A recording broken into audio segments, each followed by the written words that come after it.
Free body diagram.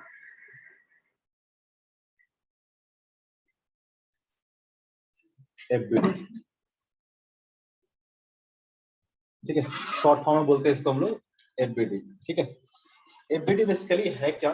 तो जब भी हम बोलते हैं कि फ्री बॉडी डायग्राम बनाओ, फ्री बॉडी डायग्राम मतलब क्या होता है? तो एक ब्लॉक पे लगने वाले सारे फोर्स को आपको क्या करना पड़ेगा, एज ए डायग्राम आपको रिप्रेजेंट करना पड़ेगा। फॉर एग्जांपल, जैसे मान लो कि एक स्ट्रिंग से किसी ब्लॉक को मैंने इस तरह से लटका रखा है, हैंग कर रखा है, ठीक है। अब बोलो कि बताओ ये जो ब्लॉक एम है उसका एफबीडी क्या होगा? एफबीडी मतलब फ्री बॉडी डायग्राम क्या होगा? इसका फ्री बॉडी डायग्राम कैसे बनाएंगे? इस ब्लॉक पे लगने वाला सारा फोर्स, कौन कौन सा फोर्स लग रहा होगा इस ब्लॉक पे? एक तो लग रहा होगा वेट फोर्स। वेट फोर्स क्या लगेगा हमेशा? वेट फोर्स का डायरेक्शन क्या होता है? हमेशा वर्टिकली क्या होगा? डाउनवर्ड होगा। किसके बराबर होगा? एमजी के बराबर होगा। एक फोर्स तो लगेगा इस पे, वेट फोर्स, जो कि क्या लगेगा? वर्टिकली डाउनवर्ड लगेगा। और दूसरा फोर्स कौन सा लगेगा? तो स्ट्रिंग से कनेक्टेड है तो क्या लगेगा? टेंशन फोर्स लगेगा। तो टेंशन फोर्स क्या लगेगा? अपवर्ड डायरेक्शन में लगेगा, क्योंकि टेंशन हमेशा क्या लगता है? अलोंग द स्ट्रिंग लगता है। इस पे कौन कौन सा फोर्स लग रहा है? एक फोर्स लग रहा है टेंशन, और एक फोर्स लग रहा है एमजी। इसके अलावा कोई फोर्स दिख रहा है आपको? इसके अलावा कोई फोर्स आपको नहीं दिख रहा है, यानी इस पे लगने वाला सारा फोर्स आपने दिखा दिया। यही इसको बोलते हैं हम लोग क्या है? Free body diagram. ठीक है, फ्री बॉडी डायग्राम में क्या करेंगे बेसिकली हम लोग? सारे फोर्स को क्या करेंगे, ठीक है, आप रिप्रेजेंट कर दोगे, ठीक है, डायरेक्शन वाइज। जो इधर लगेगा उसको उस तरह से डायरेक्शन वाइज क्या करेंगे हम? सारे फोर्स को क्या करेंगे? रिप्रेजेंट करते चलेंगे। जैसे कि मान लो कि एक ब्लॉक है जो कि इंक्लाइन प्लेन पर रखा हुआ है, और ये क्या है? इस तरह से एक स्ट्रिंग से क्या है? अटैच्ड है। ठीक है, मान लो कि एंगल कितना है? थीटा है। इस ब्लॉक का मास कितना है? एम है। इसका अगर एफबीडी बनाना होगा तो कैसे बनाएंगे इसका एफबीडी? एफबीडी कैसे बनाएंगे? ठीक है, ये ब्लॉक हमारा क्या हो गया? एम हो गया। ये ब्लॉक हमारा क्या हो गया? एम होगा। इसमें कौन कौन सा फोर्स लग रहा होगा? इस पे तो एक तो लग रहा होगा टेंशन फोर्स, जो दिख रहा है, पहले उसको बना लेते हैं। टेंशन फोर्स लग रहा होगा, स्ट्रिंग से कनेक्टेड है तो टेंशन फोर्स लग रहा होगा। टेंशन फोर्स किधर क्यों लग रहा होगा? तो टेंशन फोर्स लग रहा होगा इधर क्यों? एक फोर्स रिप्रेजेंट कर लिया टेंशन फोर्स। अब क्या होगा? इसके पास मास है, इस पे क्या लग रहा होगा? वेट फोर्स भी लग रहा होगा। तो वेट फोर्स वैसा किधर क्यों लगता है? Vertically downward. तो यहाँ पे देखोगे तो एक फोर्स और लगाते हैं हम लोग एमजी का, वो क्या लगाएंगे? Vertically downward. इसके अलावा कोई फोर्स लग रहा है क्या? बताओ। नॉर्मल नहीं लगे? इसके अलावा एक और फोर्स लग रहा है, क्या लग रहा है? नॉर्मल। क्योंकि ये दोनों कॉन्टैक्ट सरफेस में देखोगे तो ये सरफेस क्या कर रहा है? दूसरे को प्रेस कर रहा है, और जब भी सरफेस प्रेस करेगा तो क्या लगेगा? नॉर्मल फोर्स लगेगा। प्रेस किसके कारण हो रहा है? एमजी का जो कंपोनेंट होगा उसके कारण क्या करेगा? एमजी का जो कंपोनेंट होगा ना, एमजी ये कंपोनेंट जो होगा वो क्या करेगा? सरफेस को प्रेस करेगा। इस सरफेस भी क्या करेगा? इसको ऊपर की तरफ प्रेस करेगा। एक फोर्स और लगेगा, कौन सा फोर्स लगेगा? नॉर्मल फोर्स लगेगा, जो कि क्या होगा? नॉर्मल फोर्स देखोगे तो क्या होगा? इस वाले प्लेन के परपेंडिकुलर होगा। ठीक है, इसके अलावा कोई फोर्स लग रहा है क्या इस पे? बताओ, इस पे और कोई फोर्स लग रहा है क्या? तीन ही तरह का फोर्स लग रहा था इसमें, टेंशन फोर्स, ठीक है, ग्रेविटेशनल फोर्स और नॉर्मल फोर्स। तीनों फोर्स को करके हमने रिप्रेजेंट करा दिए, तो क्या हो गया? एफबीडी ऑफ ब्लॉक एम हो गया। तो क्या हो गया? आपका एफबीडी बन गया। ये भी आपका एफबीडी बन गया। एफबीडी उसके लिए क्या है? तो सारा का सारा फोर्स एक ब्लॉक पे रखने वाला, एक पॉइंट पे लगने वाला सारा फोर्स का बेसिकली क्या है? रिप्रेजेंटेशन है। आपको डायरेक्शन के साथ आप क्या करो? सारे फोर्स को क्या करो? आप दिखा दो। एफबीडी क्यों बनाते हैं? एफबीडी बनाने से क्या होगा? इसके मोशन को स्टडी करना क्या होगा? आसान होगा। पहले एफबीडी बनाना सीखेंगे, क्योंकि एक बार आप सारा फोर्स लगा लोगे, इनका मोशन को स्टडी करना क्या हो जाएगा? इजी हो जाएगा। ठीक है, तो पहले हम लोग एक एक करके एफबीडी बनाते चलते हैं।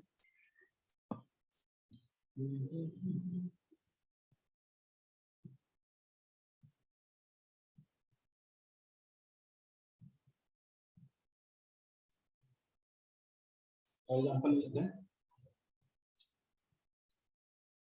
अब जिससे समझ में आ रहा है चलेगा क्या?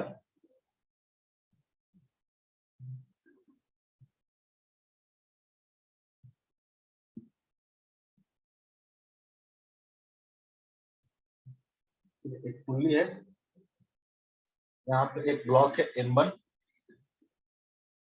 और एक थोड़ा ज्यादा बड़ा बन गया।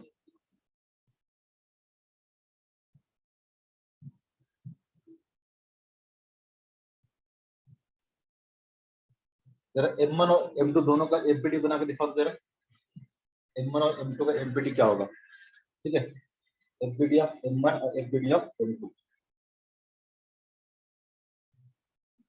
FBD of M1 and FBD of M2। M1 का एफबीडी बनाएंगे तो कैसे बनाएंगे, तो M1 पे देखो कौन कौन सा फोर्स लग रहा होगा, जरा बताओ कौन कौन सा फोर्स लग रहा होगा, कौन बताएगा, फटाफट बता के चलोगे, टाइम नहीं लगाओगे ज्यादा। बताओ हिमांगी। सर mg लगे सबसे पहले। M1 जी लगेगा, नीचे की ओर लगेगा, वेरी गुड। और बताओ। सर नॉर्मल लगेगा। वेरी गुड, यहाँ पे एक नॉर्मल लगेगा। और फिर सर नाम भूल रहे सर, स्ट्रिंग में जो लगता है। टेंशन, हाँ सर। नहीं तो हमको टेंशन हो जाएगा, नहीं समझेगी। टेंशन फोर्स किधर की ओर, तो इस वाले स्ट्रिंग में एक टेंशन लगेगा और इस वाले स्ट्रिंग में भी क्या लगेगा, एक टेंशन लगेगा। दोनों स्ट्रिंग क्या है, अलग अलग है, तो दोनों में टेंशन क्या होगा, अलग अलग होगा। तो किसी एक को T1 मान लेता हूँ और किसी एक को दूसरे को T2 मान लेता हूँ। ठीक है, इसके अलावा कोई फोर्स लगेगा क्या, इसके अलावा कोई फोर्स नहीं लगेगा, इतना सारा फोर्स इसमें लगेगा। अगर M2 का बनाना होगा तो बताओ अध्याय कैसे बनाएंगे M2 का। M2 का तो बहुत सिंपल है, तो वो सिंपल पहले वाला नहीं mg पूछना। लगेगा। हाँ, ये रहने तो नहीं बनाता हूँ, आसान वाला मैं कर लूंगा। और ऊपर क्यों क्या लगेगा, T1 लगेगा T2 लगेगा। तो इसमें टेंशन हमने क्या माना है, T1 माना है, और इसमें टेंशन क्या माना है, T2 माना है। यहाँ पे क्या लगेगा, T1 लगेगा। ठीक है,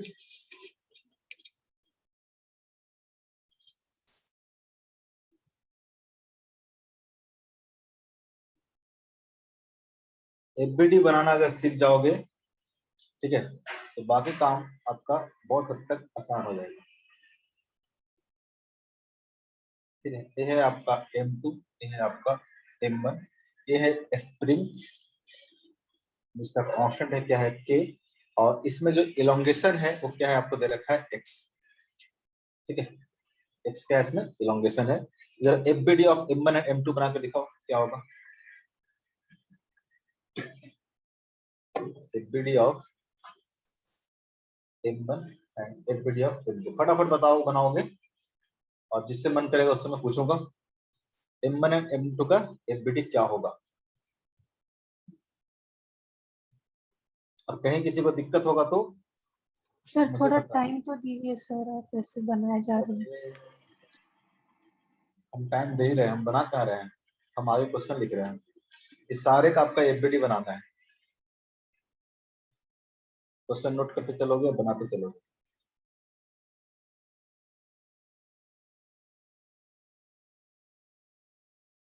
हमको ही पता, तो वो टाइम लगेगा।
अभी भी नहीं बना, सर पहला दूसरा हो गया।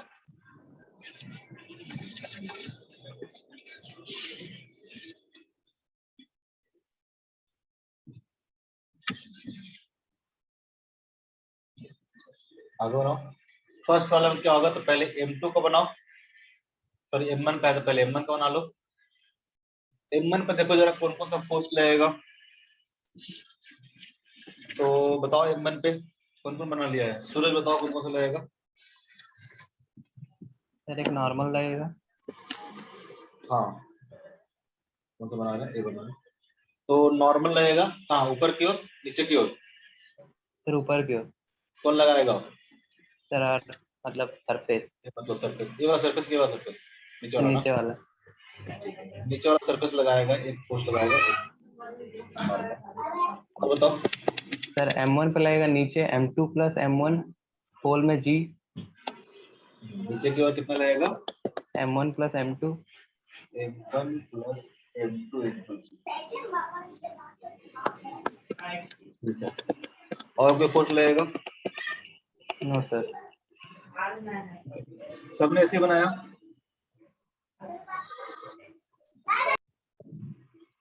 सबने ऐसे बनाया, ठीक है। इसको ऐसे अभी नहीं बनाएंगे हम लोग, किस किसने इसके अलावा बनाया, इस तरह से बनाया, इसको अभी ऐसे नहीं बनाएंगे, बाद में बनाएंगे ऐसे, ठीक है तुम्हारा, लेकिन अभी कैसे बनाएंगे इसको हम लोग फिलहाल के लिए। तो M1 जी तो लगेगा नीचे क्यों, M1 जी तो लगेगा क्योंकि M1 का जब एफबीडी बना रहे हैं M1 प्लस M2 इंटू जी कैसे कर दिए, ये हम लोग नहीं कर सकते। यहाँ पे अगर देखोगे तो इसका वेट फोर्स लग रहा है M1 जी, बाद में वो आएगा, ऐसा नहीं कोई गलत है, आएगा वही, लेकिन फिलहाल के लिए हम लोग बस जो जो फोर्स लग रहा है उसको हम लोग रिप्रेजेंट कर रहे हैं, ठीक है। तो यहाँ पे क्या होगा, ये हो जाएगा M1 जी, ठीक है। M1 जी क्या हो जाएगा, इसका वेट फोर्स नीचे की ओर लगेगा, इसका वेट फोर्स नीचे की ओर लगेगा, इस सरफेस से कांटेक्ट में है तो क्या करेगा, इसको ऊपर की ओर पुश करेगा। यहाँ पे क्या लगेगा, एक नॉर्मल फोर्स लगेगा, ठीक है। इसको मान लेता हूँ N1। ये N1 क्या है, ये जो सरफेस लगा रहा है इसके ऊपर लगा रहा है वो फोर्स। अब क्या करेगा, तो देखो M2 जी क्या करेगा, इसको नीचे की ओर प्रेस करेगा, M2 जी क्या करेगा, नीचे की ओर प्रेस करेगा। तो M2 जो सरफेस है, ये जो कॉन्टेक्ट सरफेस है, वो क्या करेगा, एक और नॉर्मल फोर्स लगाएगा नीचे की ओर, वो लगाएगा M2, जो कि M2 क्या होगा, ये होगा M2G के बराबर, M2G के बराबर होगा कि नहीं होगा। सरफेस जो ऊपर वाला सरफेस है, ठीक है, M2 जो ब्लॉक है, M2 ब्लॉक क्या करेगा, अपने वेट के बराबर क्या करेगा, इसको प्रेस करेगा। इस पे देखोगे तो एक और नॉर्मल फोर्स लगेगा, क्या करेगा, नीचे की ओर, एक और नॉर्मल फोर्स क्या करेगा, नीचे की ओर। बात समझ में आ रहा है, यहाँ पे एक और नॉर्मल लगेगा नीचे की ओर, और वो नॉर्मल कितना होगा, M2G के बराबर होगा। इसलिए उसने बोला कि यहाँ पे M1 प्लस M2 इंटू जी, तो इस दोनों फोर्स को ऐड कर दोगे तो क्या हो जाएगा, M1 प्लस M2 इंटू जी। अब हम सारे फोर्स लगा रहे हैं तो अलग अलग नॉर्मल लिखेंगे, ठीक है। इसलिए बोला था दोनों सही है, लेकिन फिलहाल की हम इसको इस तरह से लिखेंगे। अगर M2 की बात करें तो M2 पे कौन कौन सा फोर्स लगेगा, M2 का नीचे की ओर लगेगा कौन सा, बताओ अभी, तुम बताओ।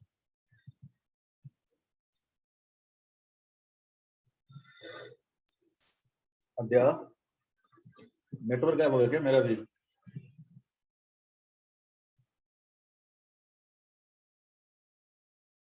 तुम्हारा नेटवर्क गायब है क्या, अध्या बताओ। मेरा तो गायब नहीं हो गया, हेलो, सबको आ रहा आवाज।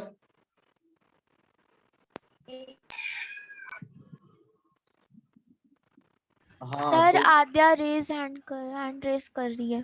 अरेंज तो कर रही है, तो क्या करना क्या चाहती है, आवाज नहीं आ जा रहा उसको, तो किसी और से पूछते। स्मृति, तुम तुमसे कभी पूछते नहीं जो स्मृति कहाँ गायब रहती हो।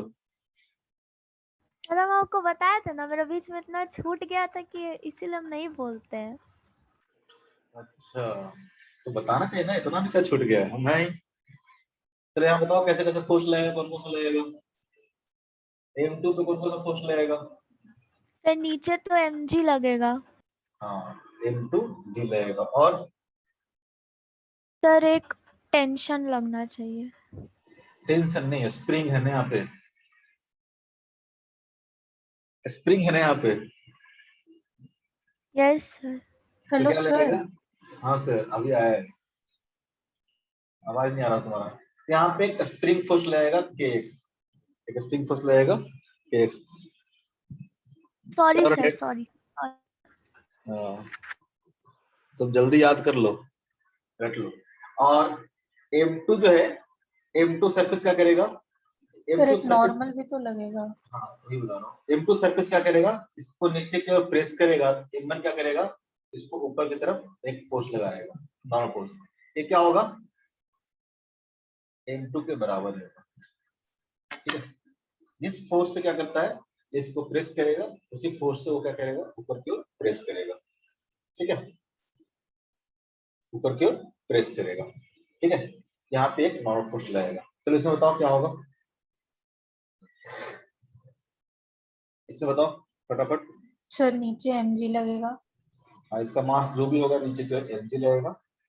सर फिर एक नॉर्मल, नॉर्मल लगेगा। हाँ नॉर्मल क्या लगेगा, इस डायरेक्शन में लगेगा। सबको लगता है कि नहीं, पूछ तो नहीं पा रहा हूँ, देख तो नहीं पा रहा हूँ तुम लोग को कॉपी, ईमानदारी से देखना, मैच करना, ऐसे ही बनाए थे कि नहीं। क्योंकि ये जो कॉन्टेक्ट सरफेस है इस तरह से है, तो ये जो नॉर्मल लगेगा क्या लगेगा, कॉन्टेक्ट सरफेस के परपेंडिकुलर लगेगा। ये नॉर्मल क्या लगेगा, इस तरह से लगेगा। और ये टेंशन देखोगे तो क्या लगेगा, इस तरह से लगेगा। ये टेंशन क्या लगेगा, इस तरह से लगेगा। क्लियर है, इसका एक बिट क्या आएगा, इस तरह से आएगा, ठीक है। इसका देखो, इसका कैसा आएगा, सब बनाते जाओ, मैं बस यहाँ पे आपको बताते जाता हूँ। यहाँ पे देखो, देखो एक कॉन्टैक्ट सरफेस ऐसा है कि इस पे क्या लगेगा, इधर क्यों नॉर्मल लगेगा, ठीक है, इधर क्यों नॉर्मल लगेगा। यहाँ पे भी कॉन्टैक्ट सरफेस है तो क्या लगेगा, यहाँ भी नॉर्मल लगेगा। और यहाँ भी कॉन्टैक्ट सरफेस है तो क्या करेगा, थोड़ा डायग्राम अच्छे से बना नहीं है, डायग्राम ऐसा होगा,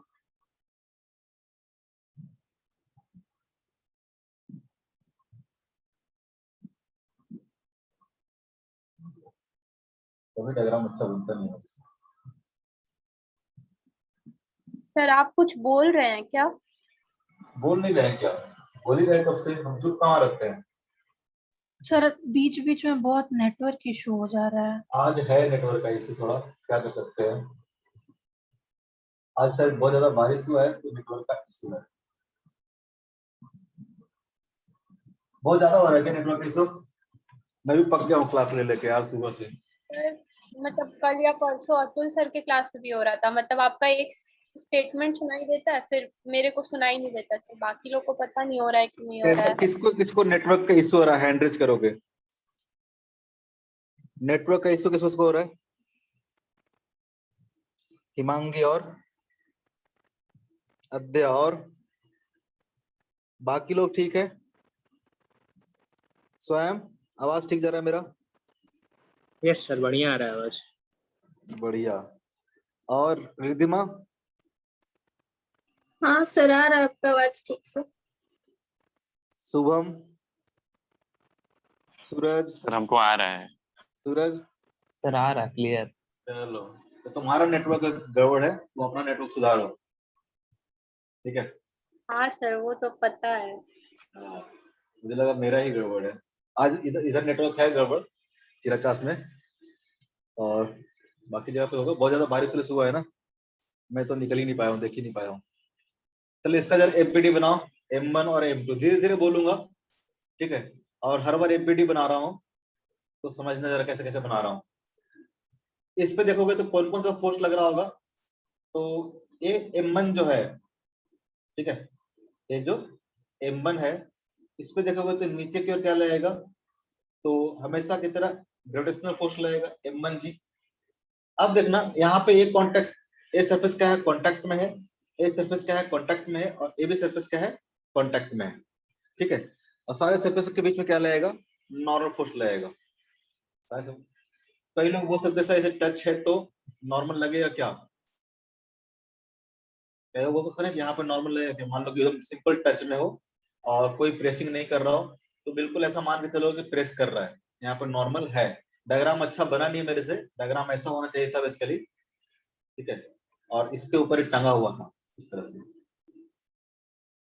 इसके ऊपर एक थोड़ा टंगा हुआ था लेकिन बन नहीं रहा मेरे से, ट्राई करता हूँ इस तरह से। सर तब तो M2 के लिए चेंज हो जाएगा। अब ठीक हो गया लग रहा है। अब देखो अब ठीक है लग रहा। अब बताओ कौन सा नॉर्मल रहेगा। तो इस पे लगेगा M1 जी, ये तो ठीक है। अब क्या करेगा, इस सरफेस कांटेक्ट में, इस सरफेस कांटेक्ट में और इस सरफेस क्या है कांटेक्ट में, और सारे सरफेस क्या कर रहे होंगे, दूसरे को प्रेस कर रहे होंगे। ठीक है, तो यहाँ पे जो नॉर्मल होगा वो क्या लगेगा, इधर की ओर लगेगा। N1 मान लेते हैं, वो क्या लगाएगा, यहाँ वाला, ये वाला क्या लगाएगा, इस सरफेस क्या है कांटेक्ट में, तो क्या करेगा, ऊपर की ओर लगाएगा, ये लगाएगा आपका N2। ठीक है, और यहाँ पे देखोगे तो ये क्या लगाएगा, कैसे लगाएगा, इसके लॉन्ग लगाएगा, क्या लगाएगा, इसके लॉन्ग लगाएगा, जब हो जाएगा N3। बात समझ में आ रहा है, बात समझ में आ रहा है। क्योंकि इसका कोई भी कॉन्टेक्ट सरफेस देखोगे तो नॉर्मल क्या होगा, सेंटर से हो जाएगा ना, इस तरह से लगेगा। उस तरह से बड़े वाले पे देखोगे, ठीक है, बड़े वाले पे देखोगे M2 पे, तो MG तो लगेगा ही लगेगा, हर साल की बात है, M2G तो लगेगा लगेगा। और कौन कौन सा नॉर्मल लगेगा, तो यहाँ पे ए सरफेस कॉन्टेक्ट में और ए सरफेस क्या है कॉन्टेक्ट में, ए सरफेस कॉन्टेक्ट में, तो यहाँ पे नॉर्मल क्या लगेगा, ऐसे की ओर लगेगा, और ये वाला देखोगे तो क्या लगेगा, इस तरीके से लगेगा नॉर्मल। और यहाँ पे देखोगे तो क्या होगा, इसी लाइन के अलोंग जो लाइन बनेगा उसके अलोंग ये वाला लगेगा। ठीक है, ये वाला नॉर्मल क्या होगा, N3 के बराबर होगा, ये वाला नॉर्मल क्या होगा, N1 के बराबर होगा। ठीक है, क्योंकि हाँ ये तो अलग है ना, यहाँ पे ये अलग मान लेता हूँ, ये सरफेस क्या है अलग है, कुछ मान लेता हूँ N1 × N4। तो यहाँ पे नॉर्मल क्या लग रहा है, N4 लग रहा है, यहाँ पे नॉर्मल क्या है, N3 है। N3 अगर इस पे लगेगा, इस पे भी क्या लगेगा, N3 लगेगा। ठीक है, ये अगर N3 लगा रहा होगा, क्योंकि ये सेम कॉन्टेक्ट सरफेस है ना, इस कॉन्टेक्ट सरफेस पे लग रहा है N3, अगर ये N3 लगा रहा है, इसको भी क्या करेगा, N3 लगाएगा। ठीक है, ऐसे हम लोग देखेंगे ये सब चीजें आगे चल के। ठीक है, जब न्यूटन का लॉ ऑफ मोशन पढ़ेंगे, जब भी action x equal and opposite reaction में ये सब चीजें आएगा। ठीक है, क्लियर है, दिखाना आ गया आपको कैसे कैसे लगेगा। सर हाँ सर अगर वो दोनों बॉल यानी आपस में नहीं प्रेशर नहीं लगा रहा होता है दूसरे के ऊपर, तो नॉर्मल नहीं लगता फिर वो। नहीं, अगर मान लो कि सिंपल कभी बता रहे थे, जैसे कि सूरज है क्या, नहीं सर। अच्छा, जैसे कि मान लो कि सिंपल इस तरह से सरफेस रखा हुआ है, दो ब्लॉक मान लो कि एक M1 है और एक M2 है, और इस तरह से मान लो कि रखा हुआ है और एक दूसरे को प्रेस नहीं कर रहा है, तो यहाँ पे देखोगे तो यहाँ पे तो नॉर्मल लगेगा, यहाँ पे नॉर्मल लगेगा, लेकिन इस दोनों सरफेस के बीच में कोई नॉर्मल नहीं लगेगा। इस दोनों सरफेस के बीच में नॉर्मल तभी लगेगा जब मान लो कि इधर से फोर्स लगा देते हो, इधर से फोर्स लगा देते हो, इधर से फोर्स लगा दो, तब क्या करेगा, इस सरफेस को प्रेस करेगा। जब भी नॉर्मल फोर्स एक्शन में तभी आता है जब आप एक दूसरे सरफेस को क्या करोगे, प्रेस करोगे। नॉर्मल अगर इस तरह से छोड़ दोगे, एक सरफेस दूसरे के बगल लाके छोड़ दोगे, तो कभी भी नॉर्मल फोर्स नहीं लगेगा, इसके लिए कांटेक्ट में है भी नहीं। और जब भी नॉर्मल इक्वल टू 0 है, इसका मतलब कोई कांटेक्ट नहीं है, ऐसा मान के चलेंगे, कोई भी कांटेक्ट नहीं है। सर हाँ हेलो, M2 जो पॉइंट के सपोर्ट में है तो नॉर्मल कैसे नहीं लगाएगा कहाँ पे सर, जो 2 राउंड है।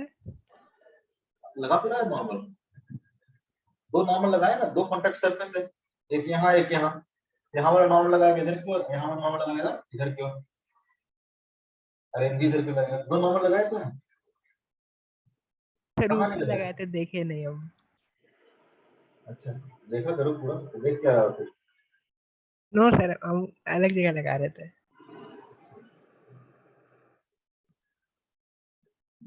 किसी और को डॉट, जब भी सरफेस प्रेस करेगा तभी नॉर्मल होगा। ठीक है, चलो बनाओ जरा एफबीडी फटाफट, M2 M1। ठीक है, जहां पे टेबल मान ला होगा T1 T2 मान लेना, फटाफट बनाते जाओ, बहुत सारे एफबीडी बनवाएंगे तुम लोगों से। ताकि एफबीडी में कहीं भी दिक्कत नहीं हो।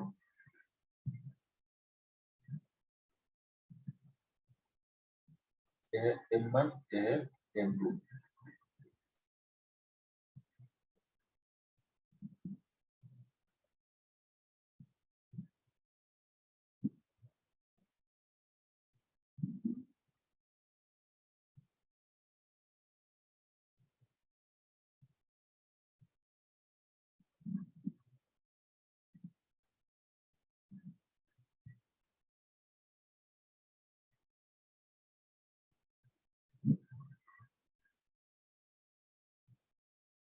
फटाफट बताते जाओ।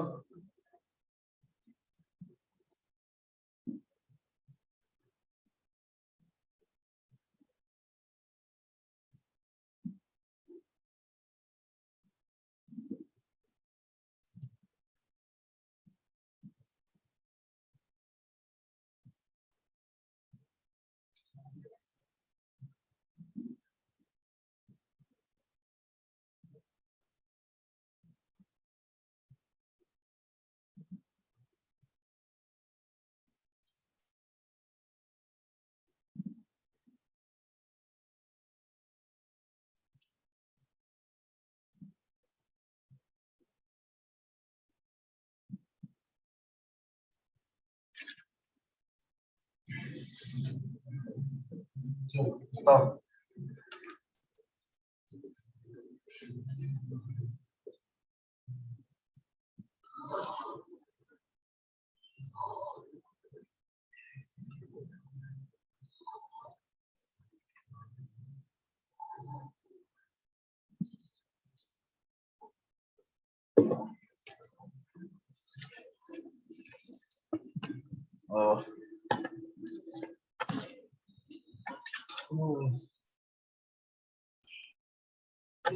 सारा बनाओ एक साथ, ठीक है? मैं बनाता हूँ, किसको मैच करना कि सही है कि नहीं है। और तुम लोग अगर क्वेश्चन नहीं भेज पाए, किसी ने मैसेज भी नहीं किया मुझे, सोचा कि और बच ही गए, याद दिला देंगे सर, क्वेश्चन भेज देंगे तो बनाना पड़ जाएगा। नहीं,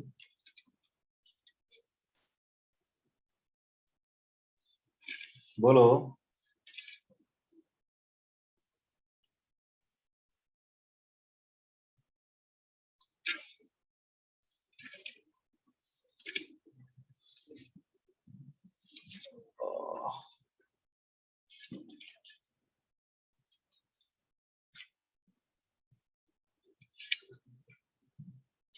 बताओ बताओ, सारा बना लिए? No sir. ठीक है,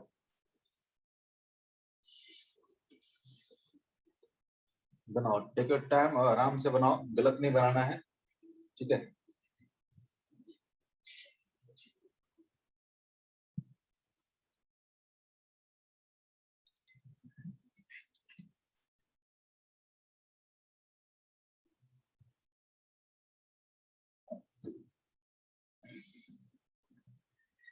जिनको अगर हाँ लक्ष्य, अगर तुम चाहो तो लीव कर सकते हो, ज्यादा हेडेक वेडेक हो रहा है तो। ऐसे तुमको आदत तो पढ़ रखा होगा, हेडेक हेडेक हो रहा है तो लीव कर सकते हो। तुम्हारा मैसेज आया हुआ है।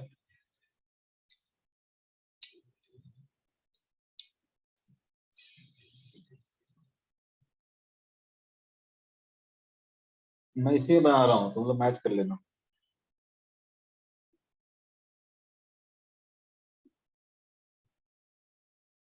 M2G, और इस पे क्या लग रहा होगा? T लग रहा होगा। इसको मैं T1 मान लेता हूँ, इसमें जगह T2 तो यहाँ लग रहा होगा M1G, और यहाँ लग रहा होगा T1, सर यहाँ पे लग रहा होगा T2। अलग अलग स्ट्रिंग है, अलग अलग टेंशन लगेगा, ठीक है? और T2 इक्वल टू कितना हो जाएगा? T2 इक्वल टू कितना हो जाएगा? यहाँ पे देखोगे तो, इस पुल्ली पे देखोगे तो क्या होगा? यहाँ भी लग रहा होगा T2, यहाँ भी लग रहा होगा T2। आप बता सकते हो T2 इक्वल टू कितना हो जाएगा? तो T1/2 हो जाएगा, या फिर 2T2 इक्वल टू T1 हो जाएगा। क्लियर है? ऐसे आया एफबीडी होगा। में ये लिखेंगे सर?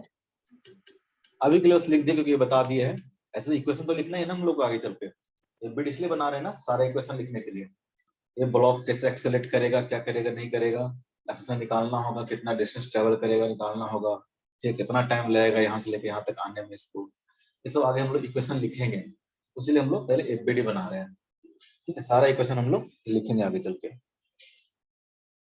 अभी टाइम है इसको लिखने में, ठीक है। उससे पहले तो हम लोग Newton first law of motion, second law of motion, third law of motion पढ़ेंगे, उसके बाद इसका प्रॉब्लम सॉल्व करेंगे।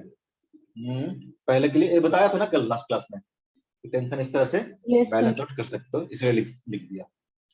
यहाँ पे देखोगे तो क्या क्या लग रहा होगा बताओ डायग्राम में। यहाँ पे लग रहा होगा m1g, और क्या लग रहा होगा, तो एक नॉर्मल। यहाँ लग रहा होगा, ठीक है। n1 मान लो, n2 मान लो, जैसा माना होगा आपने, ठीक है। और एक सरफेस क्या कर रहा है, ये सरफेस इसको क्या कर रहा है, नीचे को प्रेस कर रहा है, एक और नॉर्मल लगेगा देखो n2, ठीक है। और इस पे देखोगे तो, ठीक है, अलग पोस्ट ले लेते डायग्राम। यहाँ पे देखोगे तो क्या लग रहा होगा, m2g, यहाँ देखोगे तो क्या लग रहा होगा, अलग टाइप का नॉर्मल लग रहा होगा, मान लेता हूँ n3। और ये सरफेस इसको नीचे के ऊपर प्रेस कर, इस सरफेस क्या करेगा, इसको ऊपर के ऊपर प्रेस करेगा। n2 क्या लग रहा होगा, इसको ऊपर की तरफ लग रहा होगा। क्लियर, ऐसे बनाए हो। इसके अलावा कोई लगेगा नहीं, लगेगा इतना ही लगेगा।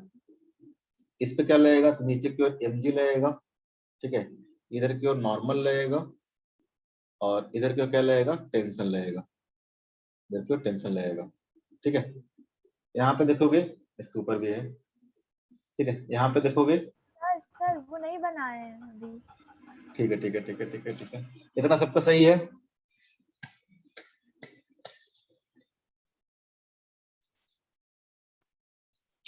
फटाफट बनाएंगे, सीखने के बाद टाइम नहीं लगाना है।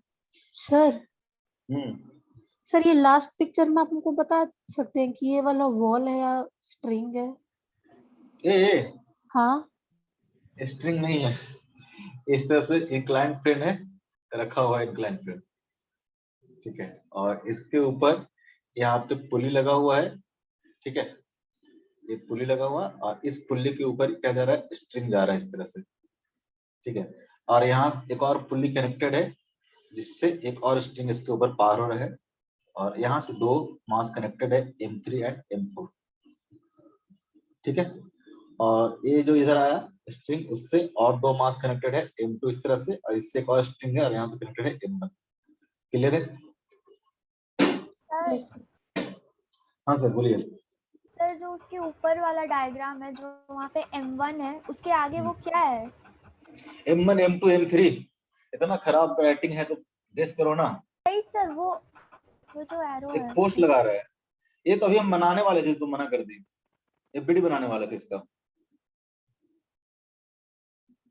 ये भगवान, इतना सजा के लिखोगे निहार सर की तरह तो उतना मैं नहीं लिख सकता है।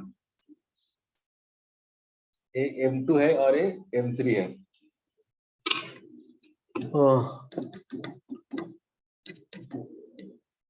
तीसरा क्लास में बोलते बोलते ना थक जाता हूँ। तुम लोगों का तो 2 ही क्लास होता है ना, स्कूल भी रहता होगा? आज एक ही हुआ। अच्छा, नेटवर्क नहीं था, ओके। स्कूल भी रहता तुम लोगों को? Yes sir. कितने घंटे का? सर 4 साढ़े 4 घंटे का। कंटिन्यू? यस मतलब सर। यस तब सर। 10 ब्रेक मिनट, भी टीचर्स ले मतलब लेते हैं। 10 मिनट का ब्रेक, जो 15 मिनट का ब्रेक होता है स्कूल में, वही नहीं सर सर, ब्रेक में भी सर टीचर्स पढ़ाते हैं। है। ब्रेक में भी एक होता था ना, फर्स्ट पीरियड के बाद 15 मिनट का ब्रेक होता था, फिर सेकंड पीरियड, फिर 15 मिनट के बाद थर्ड पीरियड। कितना पीरियड चलता है, 4 या 3? सर हम लोग का 5 4। पीरियड है, उसमें एक वो योगा भी जोड़ देता है वो लोग। तो योगा में तो सीखते रहो बैठ के। सर ऐसे तो हम लोग का भी 5 होता है, एक एक्टिविटी पीरियड होता है। नहीं एक सर, कौन सा 5 पीरियड होता है? पढ़ाई वाला सब्जेक्ट, और एक जो होता है योगा, उसमें भी 2 दिन ऑफ मिलता था। तब सैटरडे को वो आर्ट एजुकेशन का क्लास लगा देते हैं मंडे टेस्ट के बाद। ओहो, और सर अब लर्निंग आउटकम भी होगा सर, मतलब 6:30 में जो बैठते हैं तो अब सीधा 11:30 में उठने को मिलेगा। ओ तो तुम लोग एक आया था ना, वो बच्चा ने कंप्लेंट किया था, कोई जम्मू एंड कश्मीर वाली जो बच्ची थी छोटी सी, क्लास कम होना चाहिए, इतना क्लास तो मोदी साहब बड़ों बच्चों को लगाते हैं।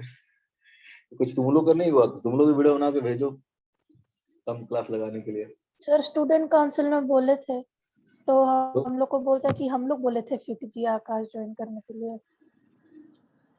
बोलो कहाँ ज्वाइन किए? नहीं ज्वाइन किए हैं फिर डीजे सब आकाश बोलता है को। ना ट्यूशन रहता है सर, डेटा खत्म हो जाता है। ओहो, एक क्लास में कितना एमबी खर्च हो जाता है? अनलिमिटेड नहीं है क्या तुम लोगों के पास? क्या सर? डाटा अनलिमिटेड नहीं है क्या? सर जियो फाइबर लगवा लिया है, नहीं तो सर क्लास ही नहीं हो पाता।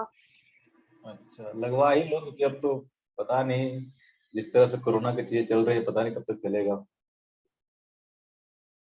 सर हो गया सर। सारा हो गया? अब गप मार रहे हो, ऐसा नहीं हम बैठ के खाली गप ही मारो, करते रहना है क्वेश्चन। चलो इसमें क्या लगेगा, कौन सा इसमें लगेगा? इधर की ओर M1 जी, इधर का क्या लगेगा? एक नॉर्मल मान लेते हैं N1, ठीक है। और ये E नहीं है, F है, ठीक है। F फोर्स तो क्या लग रहा है? F इधर की ओर लग ही रहा है, ठीक है। F फोर्स क्या लग रहा है? इधर की ओर लग रहा है। इस पे देखोगे कैसा लग रहा होगा?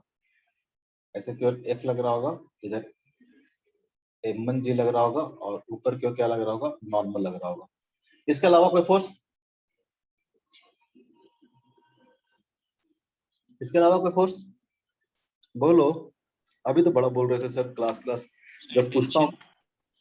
कौन सा? Sir normal. और कौन सा नॉर्मल? किसके किसके बीच में नाम है ना ब्लॉक का? M1 एंड M2 और बीच M1 में और कुछ M2। और नॉर्मल रहेगा, ठीक है। क्यों लगेगा?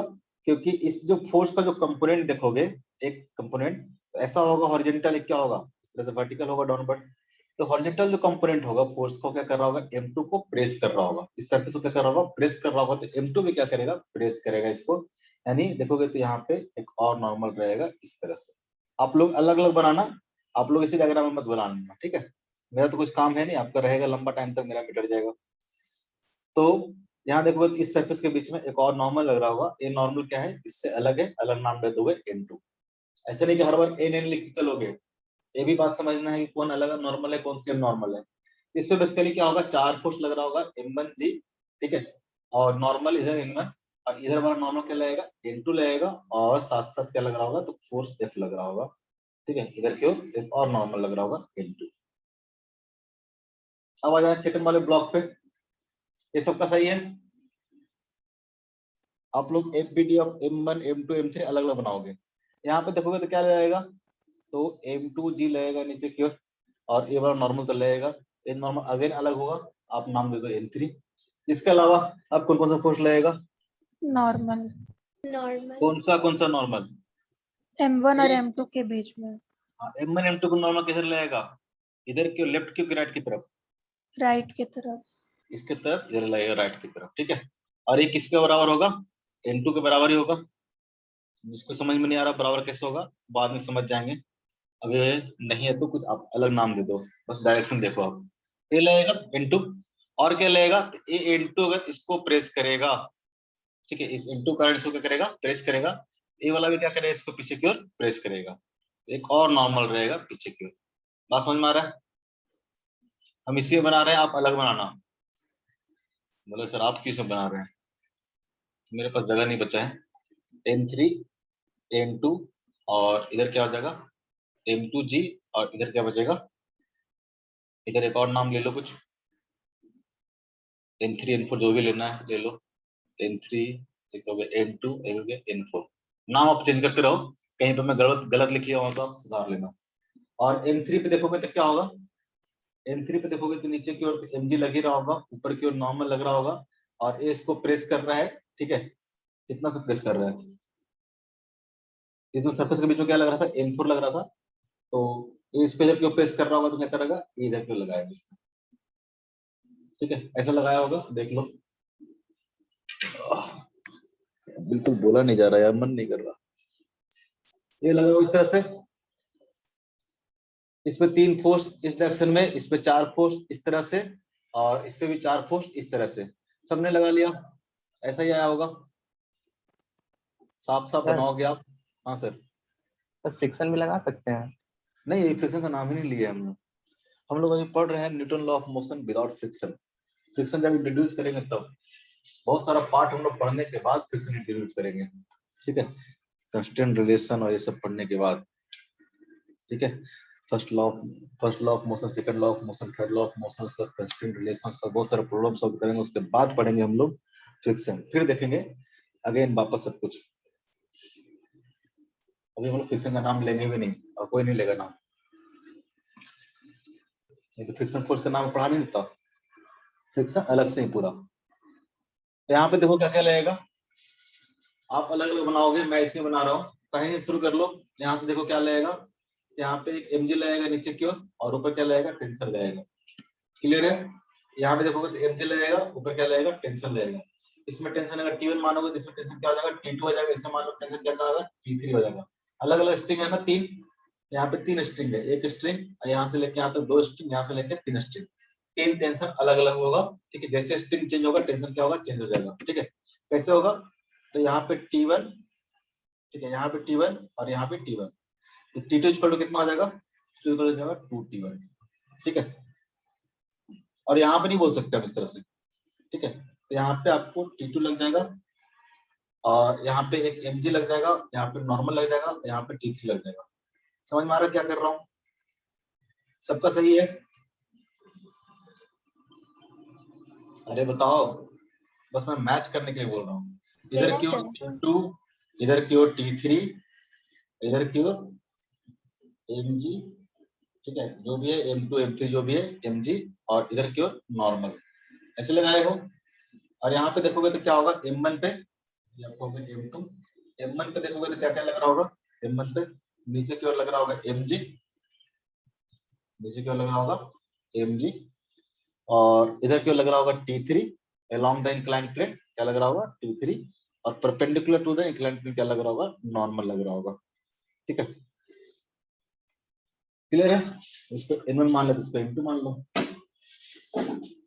इस तरह से कोई भी आपको किसी तरह के कॉम्प्लिकेटेड डायग्राम आपको दिया हुआ है, अगर एफबीडी बनाने के लिए आपको बोला तो आराम से आप एफबीडी बना सकते हो, ठीक है। ध्यान रखना, ये सारे 4 तरह के फोर्सेस आपको लगाने के लिए इन जनरल आएंगे, अभी फ्रिक्शन नहीं आएगा, ठीक है। जब फ्रिक्शन हम लोग बिल्कुल अलग से पढ़ेंगे, तो हम लोग फ्रिक्शन इंट्रोड्यूस करेंगे, फ्रिक्शन के बारे में जानेंगे, तो हम लोग फ्रिक्शन फोर्स देखेंगे कैसे लगता है, नहीं लगता है, अभी के लिए नहीं, ठीक है। अभी कहीं भी फ्रिक्शन का कोई भी नाम निशान नहीं आएगा, सारा सरफेस जो भी मिलेगा आपको स्मूथ मिलेगा, स्मूथ मतलब फ्रिक्शनलेस सरफेस मिलेगा, ठीक है। अगर आप फोर्स लगाना जान गए, ठीक है, तो आगे पढ़ने से पहले हम लोग न्यूटन के 3 लॉ जानते हैं, first law of motion, sorry first law, second law और थर्ड लॉ। 9th क्लास में पढ़े हम लोग, यहाँ तक कोई दिक्कत? फोर्स के बारे में जानते हैं, फोर्स लगाना हम लोग जान गए हैं, कैसे लगता है नहीं लगता है, ठीक है। उसके बाद आपको first Newton law of motion क्या होता है, first Newton law of motion सब जानते होगे, 9th क्लास में पढ़े हैं, बताओ।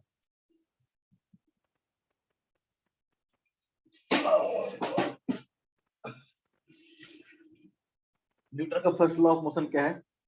पहले हम न्यूटन लॉ ऑफ मोशन पढ़ लेंगे तीनों, उसके बाद देखेंगे कैसे कैसे प्रॉब्लम लगाते हैं।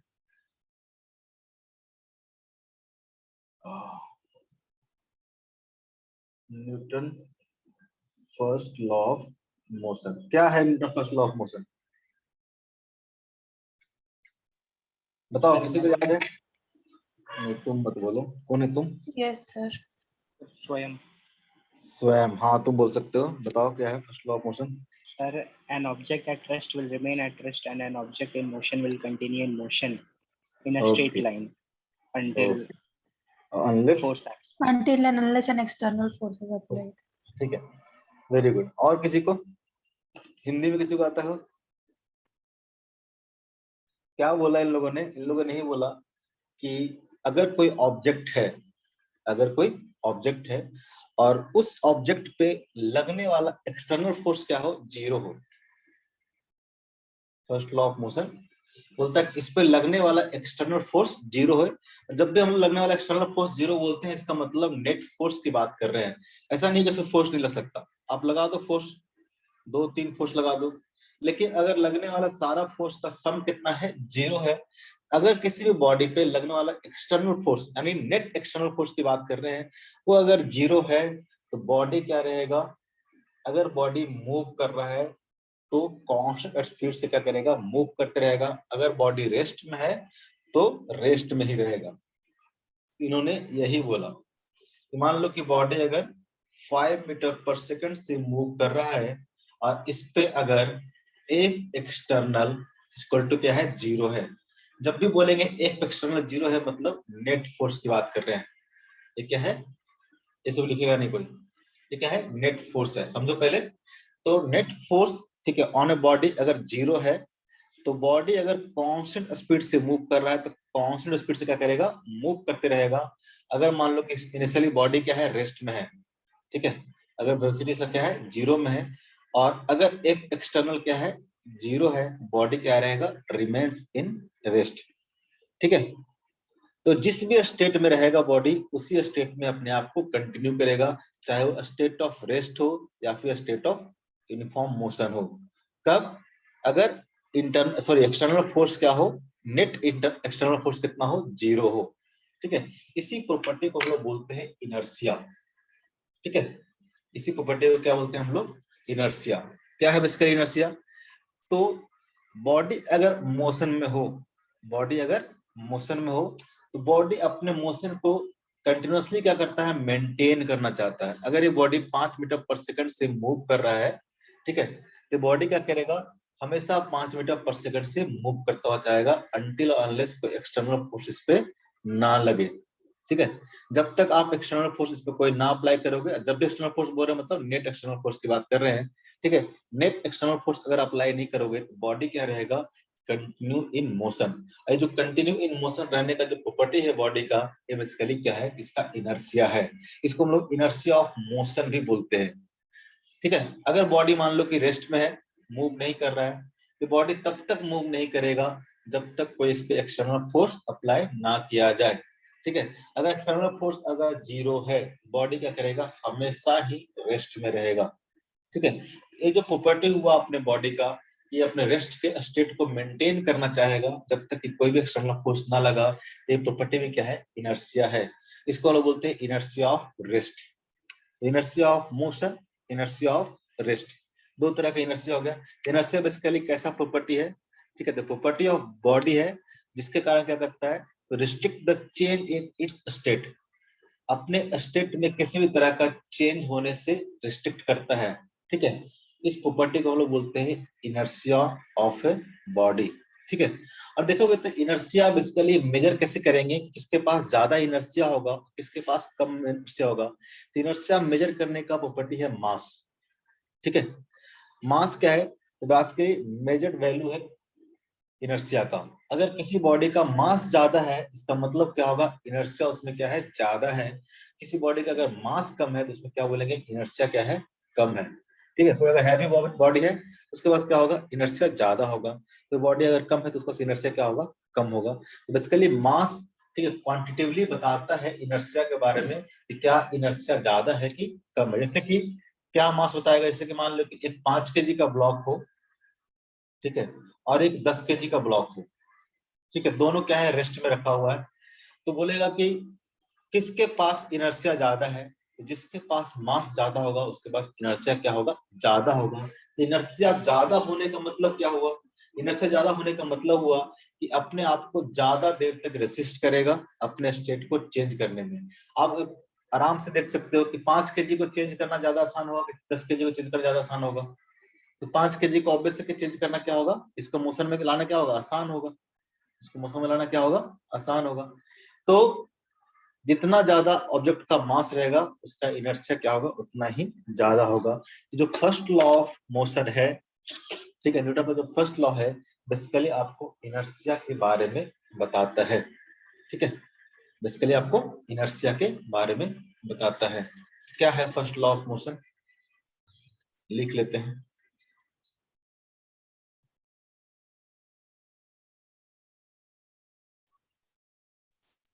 A body. कोई बात क्लियर है या कुछ पूछना है?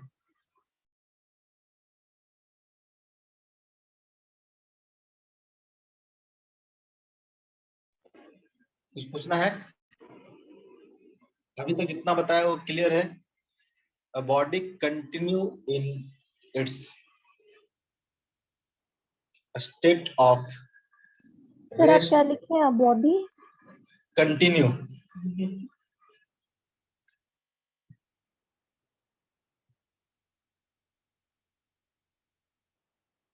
यार कैसे राइटिंग सुधारते हैं बताओ?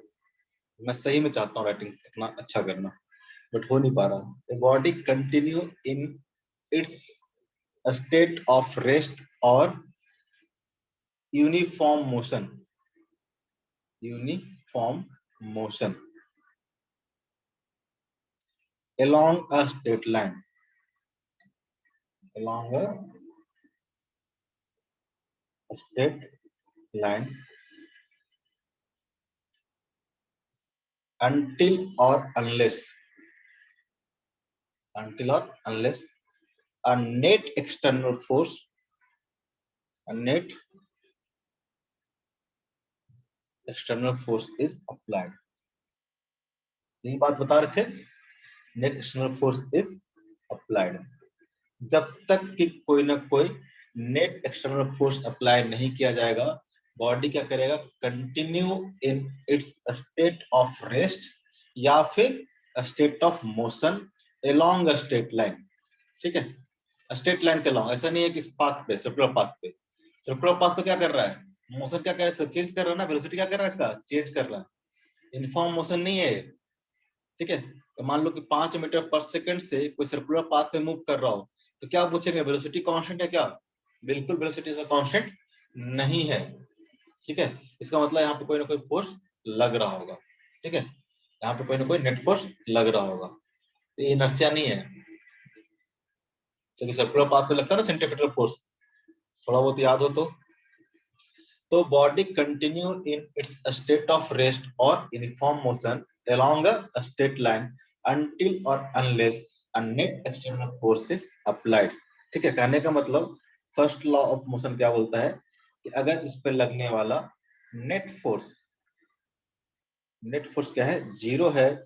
अगर बॉडी मान लो कि 5 मीटर पर सेकंड से मूव कर रहा था, तो हमेशा क्या करेगा? 5 मीटर पर सेकंड से मूव करते रहेगा। ये स्पीड क्या रहेगा? इसका कांस्टेंट रहेगा। ठीक है, अगर ये क्या था? रेस्ट में था। ठीक है, ये हमेशा क्या रहेगा? रेस्ट में रहेगा, अगर कोई भी एक्सटर्नल फोर्स इस पर नहीं लग रहा हो तो। ठीक है, नेट एक्सटर्नल फोर्स क्या हो? 0 हो। ठीक है, और ये जो प्रॉपर्टी हुआ, ठीक है, प्रॉपर्टी ड्यू टू विच क्या करता है? अपने स्टेट को क्या करता है? चेंज नहीं करता है। इस प्रॉपर्टी को हम लोग क्या बोलते हैं? तो इनर्शिया ऑफ अ बॉडी बोलते हैं। ठीक है, आगे लिख सकते हैं हम लोग।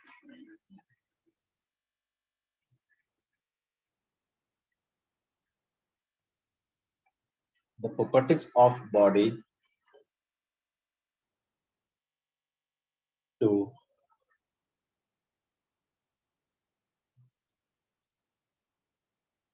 restrict a change in its a state of rest or uniform motion is called inertia. Is called inertia. ठीक है, ऐसा प्रॉपर्टी जिसके कारण बॉडी क्या करता है? अपने स्टेट को चेंज नहीं करता। ये प्रॉपर्टी ही क्या है? बेसिकली इनर्शिया है। अगर मैं रेस्ट में हूं तो रेस्ट में ही रहना चाहता हूं, अगर मैं मोशन में हूं तो मोशन में रहना चाहता हूं। ये जो बॉडी के अंदर ये प्रॉपर्टी है, ठीक है, जिस भी कारण से हो, उस प्रॉपर्टी को क्या बोल रहे हैं हम लोग? इनर्शिया बोल रहे हैं। ठीक है, और इनर्शिया को जो मेजर करने का तरीका है वो किससे है? तो मास से है। ठीक है, इनर्शिया को मेजर करने का तरीका क्या है? मास से। ठीक है, तो ऐसा बोल सकते हैं कि मास is the quantitative value of inertia, ठीक है। क्वांटिटी वैल्यू मतलब ये आपको इनर्शिया की क्वांटिटी के बारे में बताएगा, कितना मतलब मेजर्ड वैल्यू बताएगा कि किसी बॉडी के पास इनर्शिया ज्यादा है या फिर इनर्शिया कम है। इसको देखने का तरीका क्या है, तो मास है। किसी बॉडी का अगर मास ज्यादा हो, किसी बॉडी का मास कम हो, जिस बॉडी का मास ज्यादा होगा उसका इनर्शिया क्या होगा, ज्यादा होगा। जिस बॉडी का मास कम होगा उसका इनर्शिया क्या होगा, कम होगा। इनर्शिया को भी हम लोग दो तरह से बोल सकते हैं। इनर्शिया क्या होता है, दो तरह से होता है। पहला inertia of motion, inertia of motion, ठीक है। इनर्शिया ऑफ मोशन क्या होगा, तो ऐसा प्रॉपर्टी जिसके कारण क्या करेगा, यूनिफॉर्म मोशन को मेंटेन करना चाहेगा, ठीक है। यूनिफॉर्म मोशन को मेंटेन करना चाहेगा। इस प्रॉपर्टी के कारण क्या होगा, तो मेंटेन करेगा, ठीक है, मेंटेन करेगा यूनिफॉर्म मोशन को, यूनिफॉर्म मोशन, यूनिफॉर्म मोशन, ठीक है। ये क्या है, इनर्शिया ऑफ मोशन हुआ, ठीक है। और दूसरा क्या हुआ, inertia of rest, inertia of rest.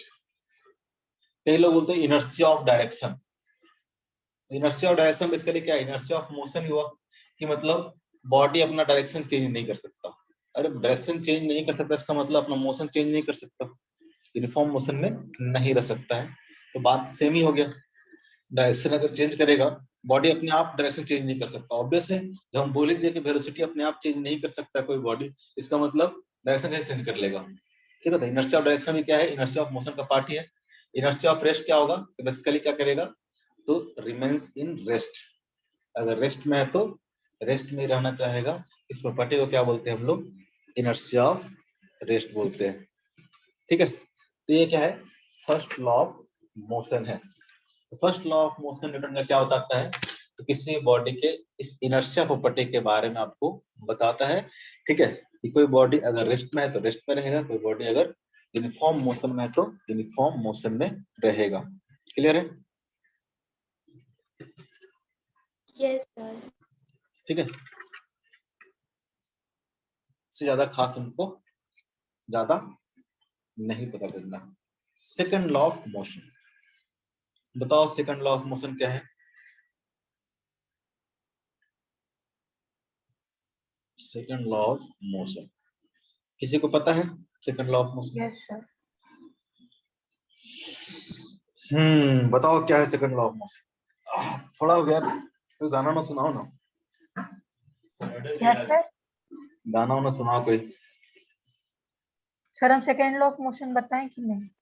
हाँ बताओ, सेकंड लॉ ऑफ मोशन क्या है। बड़ा सीरियस है तुम पढ़ाई को लेके, हैं? सब पढ़ ले, काहे टेंशन लेती है, सब पढ़ा देगा मजाक मजाक में, पता भी नहीं चलेगा। बताओ second law of motion Adya. Yes sir. Sir, net force applied on the body is proportional to rate of change of momentum. हाँ सही बात है। And if mass is constant, then F is proportional to mass into acceleration. Okay ठीक है, और भी कोई? Second law of motion क्या है, तो सेकंड लॉ ऑफ मोशन हमको कौन है जो बार बार जा रहा है आ रहा है, फोर्स के बारे में बताता है। फर्स्ट लॉ में क्या बताया, तो फर्स्ट लॉ में इनर्शिया के बारे में बताया कि कोई भी अगर फोर्स नहीं लग रहा है बॉडी पे, तो बॉडी क्या करेगा, अपने स्टेट को मेंटेन करने की कोशिश करेगा, ठीक है। हम बोले कि नेट एक्सटर्नल फोर्स क्या होगा, जीरो होना चाहिए। सेकंड लॉ में क्या बताता है, तो हम लोग को ये फोर्स के बारे में बताता है, ठीक है। फोर्स के बारे में बताता है कि जो एक्सटर्नल फोर्स होगा, जो एक्सटर्नल फोर्स होगा कितना होगा, तो एक्सटर्नल फोर्स बोलता है कि rate of change of momentum, linear momentum, ठीक है। सेकंड लॉ बोलता है कि rate of change of linear momentum is directly proportional to external force, ठीक है। पहले स्टेटमेंट लिख लेते हैं।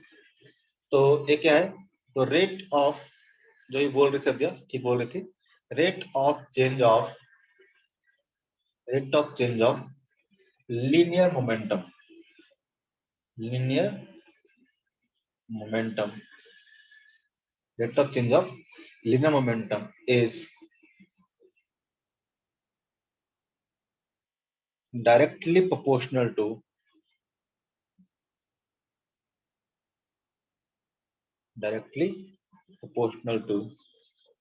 the external force.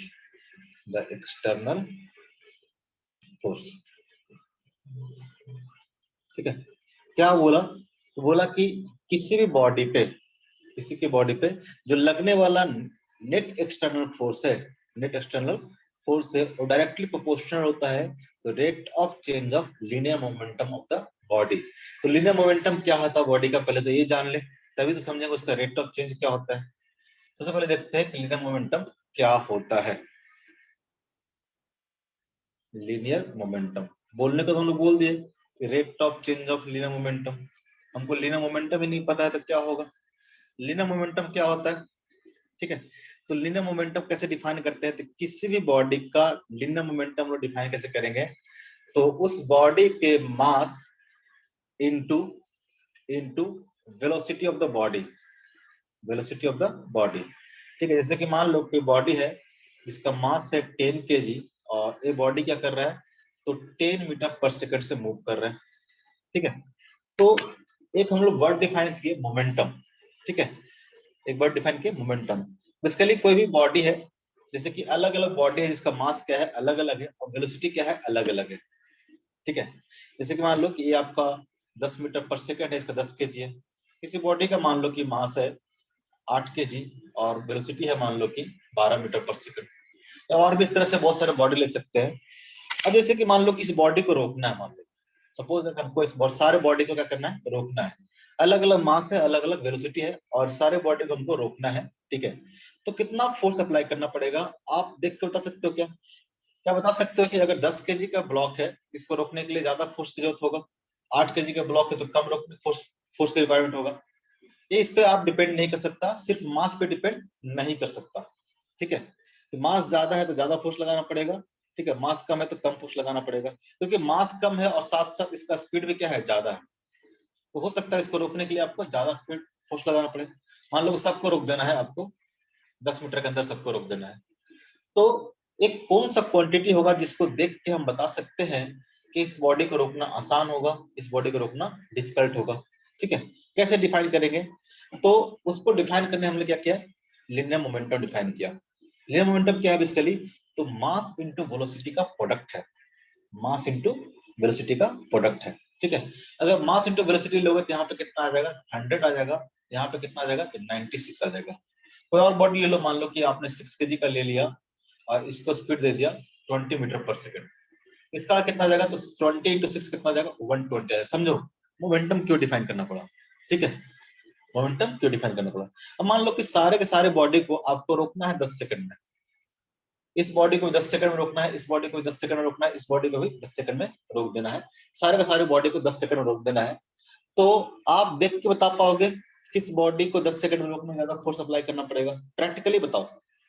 आप बिल्कुल देखोगे यार ये छोटा बॉडी है 6 kg का, तो इसको रोकना शायद आसान होगा, लेकिन इसका वेलोसिटी भी तो ज्यादा है, इसका वेलोसिटी भी तो क्या है, ज्यादा है, ठीक है। अगर मान लो सारे बॉडी को आपको 10 सेकंड में रोकना है तो सबसे ज्यादा फोर्स किस पे लगाना पड़ेगा, आप ना तो वेलोसिटी देख के बता सकते हो ना ही तो मास देख के बता सकते हो, लेकिन अगर मास इनटू वेलोसिटी का प्रोडक्ट देख के बताओ तो बिल्कुल ही बता सकते हो। इसके यहाँ पे देखोगे तो मोमेंटम कितना है, 100 है, यहाँ पे मोमेंटम कितना 96 है, यहाँ पे मोमेंटम कितना है 120 है। तो जिसका मोमेंटम ज्यादा रहेगा उसको रोकने के लिए आपको ज्यादा फोर्स लगाना पड़ेगा। सेम टाइम इंटरवल में, सेम टाइम इंटरवल में रोकना चाहते हो तो मोमेंटम से बेसिकली हम लोग को एक फोर्स के बारे में आइडिया लगा कि जिसका मोमेंटम ज्यादा रहेगा उसको रोकने के लिए क्या करेंगे, फोर्स ज्यादा लगाना पड़ेगा। इसलिए हमने क्वांटिटी डिफाइन किया लीनियर मोमेंटम, ठीक है। कैसे डिफाइन किया, तो लीनियर मोमेंटम हो गया मास इनटू वेलोसिटी, ठीक है। अब वेलोसिटी क्या है, तो हम लिख सकते हैं यहाँ से linear momentum equal to P equal to m into v, m into v, ठीक है, m इंटू v। कैसा क्वांटिटी होगा, एक वेक्टर क्वांटिटी होगा, क्योंकि वेलोसिटी क्या है, वेक्टर है, और इस वेक्टर में एक आपने स्केलर क्वांटिटी मास से मल्टीप्लाई किया है, तो कैसा क्वांटिटी, नहीं आया सर अभी। क्या नहीं आया? हेलो, क्या नहीं आया? आवाज नहीं आया किसी का वो मेरा? बोल रही है आपका आवाज नहीं आ रहा है जरा भी। कौन, हिमांगी है क्या? उसी का नेटवर्क दिक्कत था, एक आद्या का था, बाकी तो ठीक ही थे। सर हम नहीं है, तुम ही हो स्मृति है। सर हम स्मृति। नहीं है। हेलो सर, आपका आवाज नहीं आ रहा है। उल्टा मत बोलो, मेरा आवाज जा रहा है, तुम्हारा आवाज नहीं आ रहा है। मेरा आवाज सबके पास जा रहा है, सबके पास जा रहा है। हाँ सर। हाँ, तुम्हारा ही नेटवर्क गड़बड़ है, इसमें मैं क्या कर सकता हूँ बताओ? मैं तो कुछ कर नहीं सकता, मेरे हाथ में नहीं है। एक बात समझ में आया, मोमेंटम क्यों डिफाइन कर रहे थे हम लोग? तो एक फोर्स के बारे में आइडिया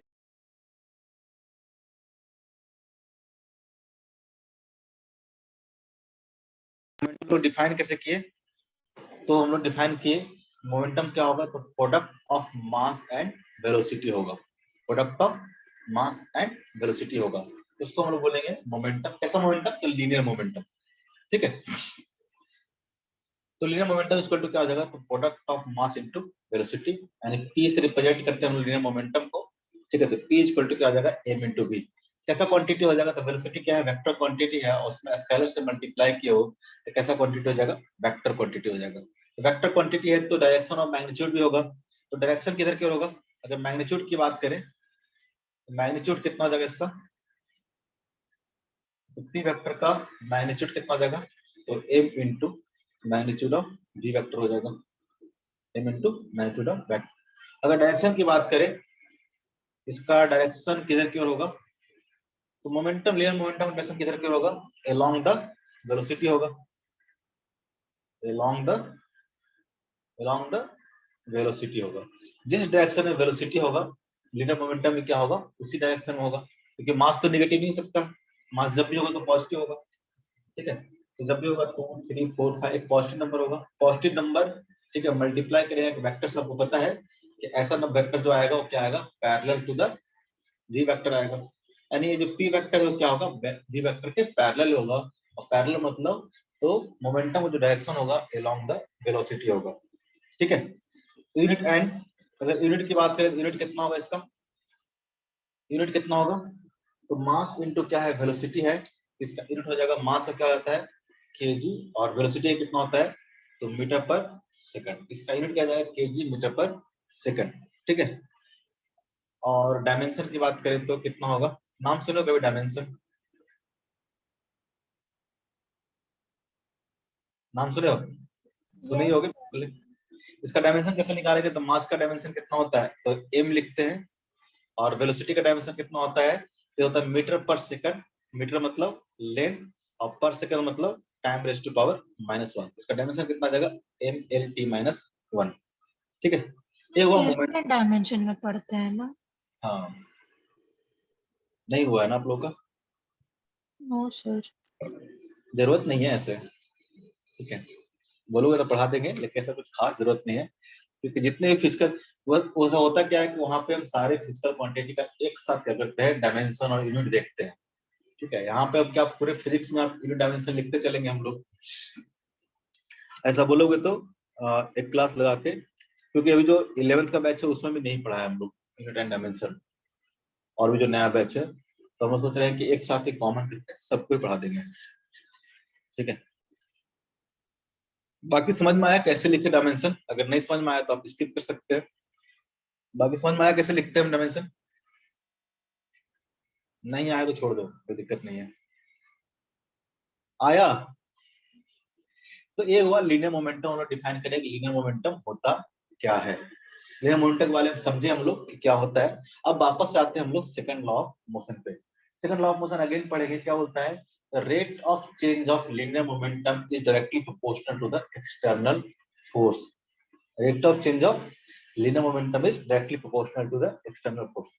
वापस से सेकंड लॉ ऑफ मोशन पे आते हैं, बोलता है कि जो एक एक्सटर्नल होगा वो क्या होगा, तो directly proportional to rate of change of linear momentum dt by dt।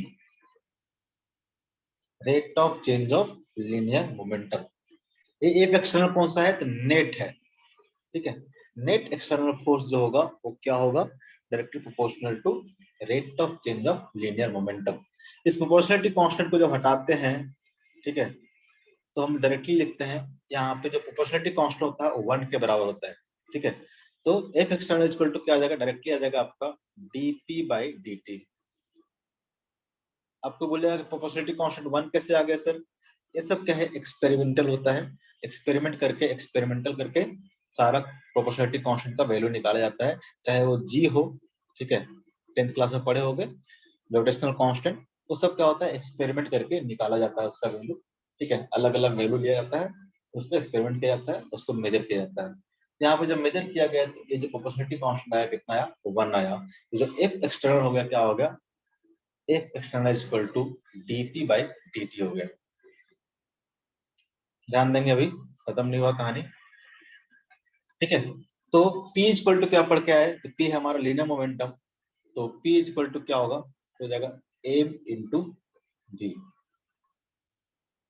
P की जगह ले देंगे हम लोग m इंटू v, और इसको डिफरेंशिएट करेंगे तो क्या हो जाएगा, दो फंक्शन यहाँ पे m और v, ठीक है। तो मान लो कि मास हमारा वेरिएबल है, कांस्टेंट नहीं है, तो कैसे लिखेंगे हम लोग, इसको लिखेंगे हम लोग m into dv by dt। याद करो u इंटू वी अगर दो फंक्शन हो तो कैसे लिखते हैं, u into d v by d t plus v into d by d t. तो v वेक्टर इंटू क्या हो जाएगा, dm बाई डी टी। जब हम लोग वेरिएबल मास सिस्टम पढ़ेंगे वो भी पढ़ना हम लोग को, वेरिएबल मास सिस्टम मेडिकल वालों को नहीं, इंजीनियरिंग वालों को पढ़ना है।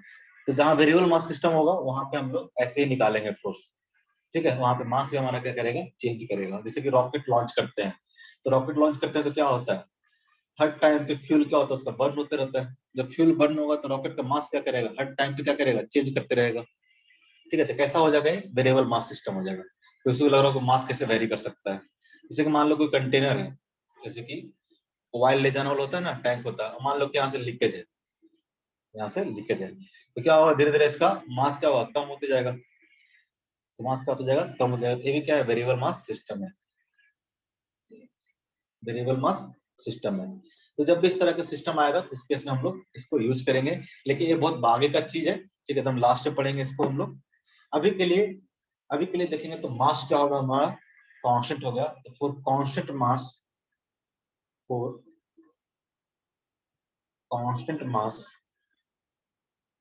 ठीक है, फॉर कांस्टेंट मास क्या होगा, तो dm बाई dt क्या हो जाएगा, जीरो हो जाएगा कि नहीं हो जाएगा, dm बाई dt क्या हो जाएगा, जीरो हो जाएगा। तो यहां से बोलेंगे जो एफ एक्सटर्नल हुआ, वो क्या हो गया, तो m into dv by dt, m into dv by dt। और इसी को बोलेंगे हम लोग क्या, तो जब एफ एक्सटर्नल आया, क्या आया, तो मास इंटू एक्सेलरेशन आया। डी बाई डी क्या बोलते हैं हम लोग, एक्सेलरेशन बोलते हैं, ठीक है। सेकंड लॉ ऑफ मोशन आपको फाइनली क्या आ गया, तो F external is equal to M into ए।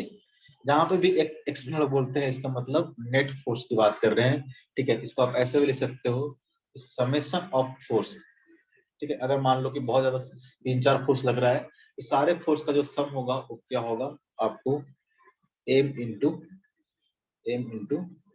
ए के बराबर होगा, एम इंटू ए के बराबर होगा, ठीक है।